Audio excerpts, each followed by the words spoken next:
मुलांना बुद्धिमत्तेमध्ये आपल्याला असे प्रश्न असतात की अशी चौकट दिलेली आहे आणि त्यामध्ये कोणती संख्या येईल असं विचारलं जातं आणि खाली पर्याय दिलेले असतात. त्या पर्यायातला योग्य पर्याय तिथं निवडायचा आहे. मग आता इथं कोणता पर्याय येईल पहा.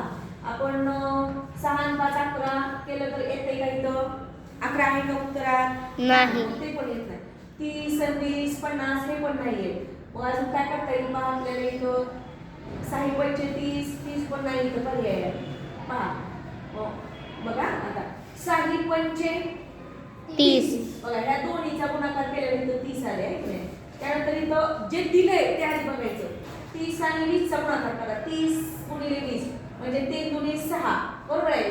30 गुणिले 2 केल्यावर किती येत आहे? 60 येत आहे. पण इथं काढायचंय आता आपल्याला. इथं 6 पंचे 30 आलं, 30 गुणिले 20 आलं. तर इथं मग बघूया आपण 5 आला किती गुणल्यावर 20 येते बघ बरं. 5चे 5 चोक 20 आहे की नाही. 5 गुणिले 4 करू 5 चोक 20. आता हे 4 आहेत का पर्याय आहेत बघू आता. आहे 4 पर्याय. म्हणजे इथं काय येतंय उत्तर आपलं 4 येते. पर्याय क्रमांक 3 आहे हा बरोबर आहे. समजलं? हो.